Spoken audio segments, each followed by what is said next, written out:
Hello everybody, welcome into another lesson. So today we are going to mix polynomial expressions with exponential and logarithmic expressions.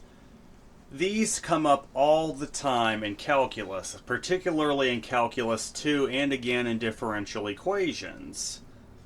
So you'll often see something like this in a calculus course when you're taking derivatives and you're trying to use the first or second derivative test to solve for your maximum and minimum value points or to find points of inflection. Or you'll also have this in integration when you're trying to find the area under a curve. So those are applications that you'll find. So this you're going to treat much like a normal algebraic equation. So you have 2x squared e to the 2x plus 2x e to the 2x equals 0. We can factor out common terms. Both terms have a common 2x e to the 2x squared. So factor out that 2x e to the 2x, you'll end up literally getting x plus 1. All that equal to 0. Now you're just going to set each factor equal to 0. So if you take that 2x, set it equal to 0, you would get that x equals 0.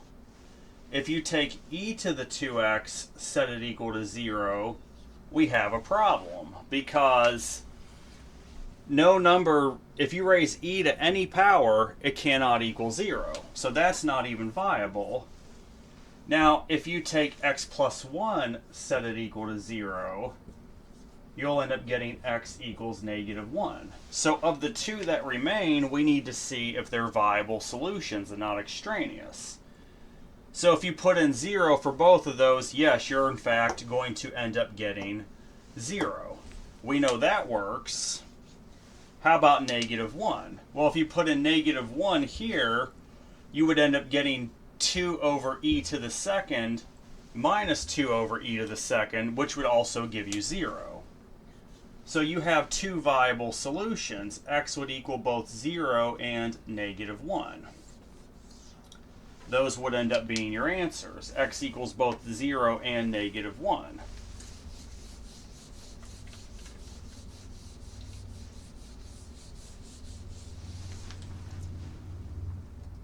Alright, let's see. Negative of x squared e to the negative x plus 2x e to the negative x equals 0. Alright, so we need to look for what we have in common with this one. Negative x squared e to the negative x plus 2x e to the negative x equals 0. We have a common x e to the negative x. So let's factor that out. X e to the negative x times negative x plus 2 is equal to 0. Well, set each factor equal to 0. You of course have x equals 0. We know right away that's going to work because if you put in 0 for your x's, you get 0. Take your e to the negative x, set that equal to 0, and we have another problem because there's no power you can raise e to and get 0. So that's not a viable factor. Now take your negative x plus 2, set that equal to 0. You would just get that x equals 2. So let's determine if 2 works. So you would end up getting negative 4 e to the negative second plus 4 e to the negative second, which would also make that 0. So yes, you have two viable solutions. X would equal both 0 and 2. So you get two solutions of x equals 0 and x equals 2.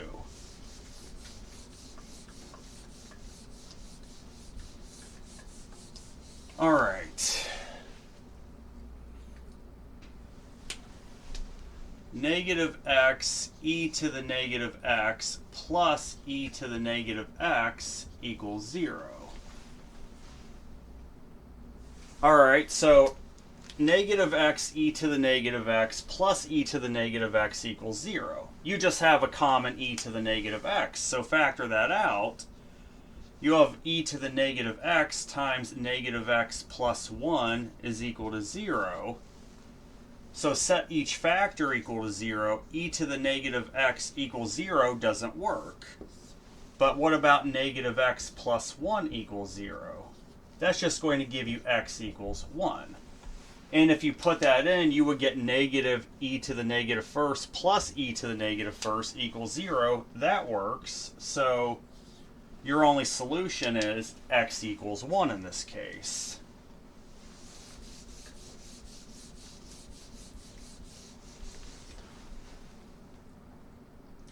All right, we have e to the negative 2x minus 2x e to the negative 2x equals 0. So e to the negative 2x minus 2x e to the negative 2x equals 0. You definitely have a common e to the negative 2x, so we can factor that out. This would be times 1 minus 2x equals 0. So set each factor equal to 0. E to the negative 2x equal to 0 we know doesn't work. But you have 1 minus 2x you can set equal to 0, which would give you that 2x equals 1, or x equals 1/2. Now go ahead and put this in. You would end up having e to the negative first minus e to the negative first, which in fact would give you 0. So x equals 1/2 is the solution.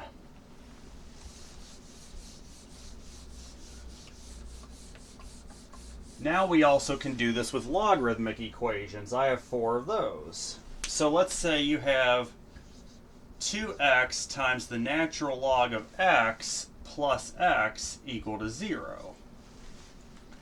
So 2x times the natural log of x plus x equals 0. Well, you definitely have a common x. So factor out an x, you would get that times 2 natural log of x plus 1 equals 0.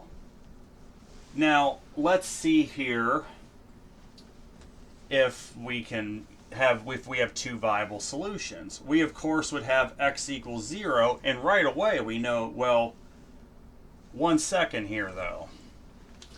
X equaling 0 is a problem, because if you put that into the natural log, you're going to have the natural log of 0. So that actually does not work. We can't have the natural log of 0. But you can take 2 times the natural log of x plus 1 and set that equal to 0. That would give you 2 times the natural log of x equals negative 1. Natural log of x would equal negative 1/2. So x would equal e to the negative 1/2, which would equal 1 over the square root of e for the exact solution. And then let's get a decimal approximation.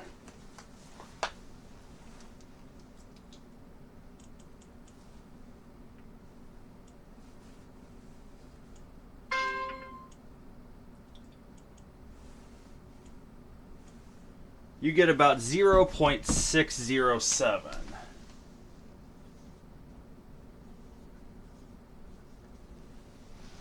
And let's just double check and make sure this works. So you would end up having 2e to the negative 1/2 times the ln of e to the negative 1/2.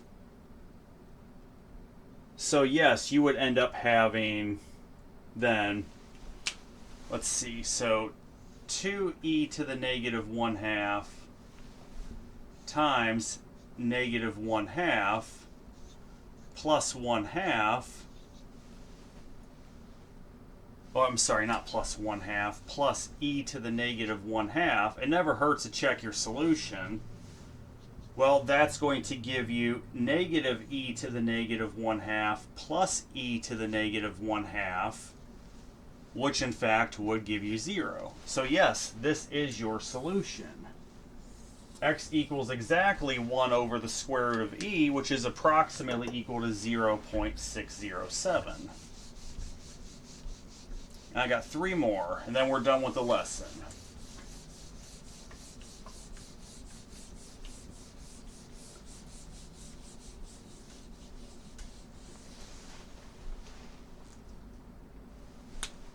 Alright, so we have 1 minus the natural log of x all over x squared equals 0. Well, immediately we notice x definitely can't equal 0, right? It definitely cannot equal 0 because you'd have a denominator of 0. And then with your natural log, the x actually has to be greater than 0. So it's important to find your domain that x be greater than 0. Now we can proceed to solving this. So multiply both sides by x squared, you get 1 minus the natural log of x equals 0, which would give you the natural log of x equals 1, which would literally give you that x equals e. So we know that's a viable solution because the natural log of e is 1. 1 minus 1 is 0.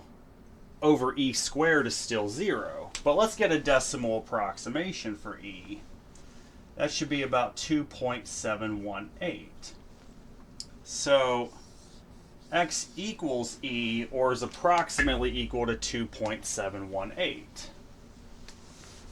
I got 2 more here.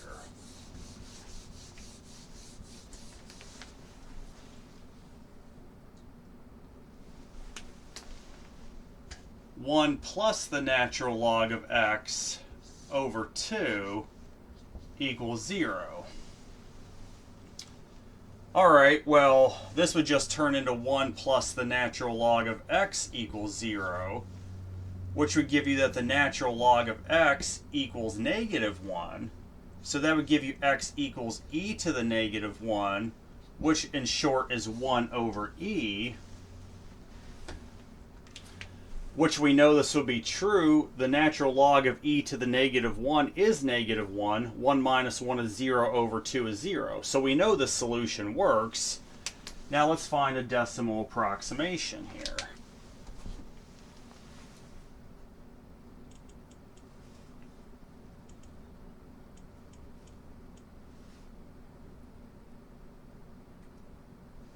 So you get about 0.368.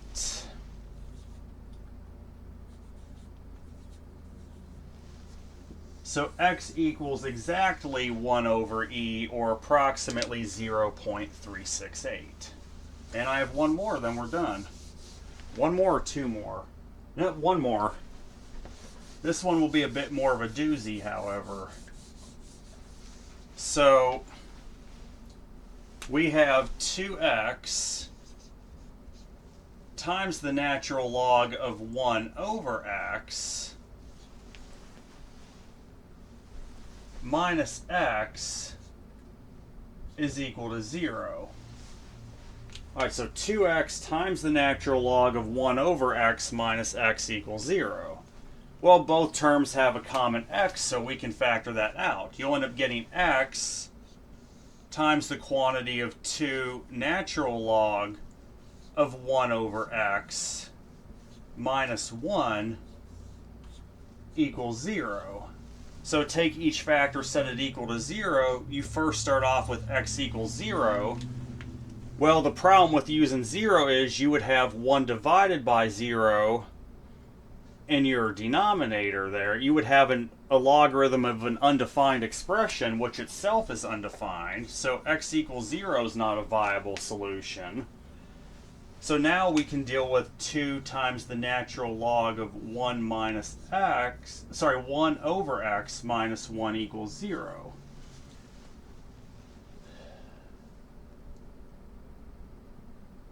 And then, of course, we're going to have to get that x is greater than 0 for the domain because of our logarithm.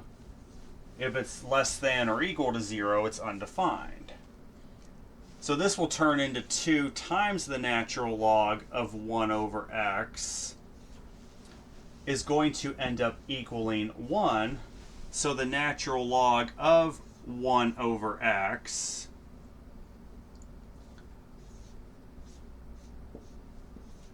is in fact going to equal 1/2, well, instead of trying to do powers yet, why don't we make our lives a little bit easier? The quotient rule tells us that this is also, we can make this a difference of 2 logs. So this would turn into the natural log of 1 minus the natural log of x equals 1/2. Natural log of 1 is 0, so you just have negative of the natural log of x equals 1/2, which would give you that the natural log of x equals negative 1/2. Then x would equal e to the negative 1/2, which is the same as 1 over the square root of e, which we can proceed to a decimal approximation. Well, would this work? So let's see if this actually works, though. So 2e to the negative 1/2 times the natural log of e to the 1/2 minus e to the negative 1/2. See what we get here. You would get 2e to the negative 1/2 times 1/2 minus e to the negative 1/2. Well, that would turn in e to the negative 1/2 minus e to the negative 1/2. You get 0. So yes, that's actually a viable solution. You do, in fact, have a viable solution in this case. So let's rewrite this up here. You would get that x equals 1 over the square root of e, which let's see what that's approximately equal to.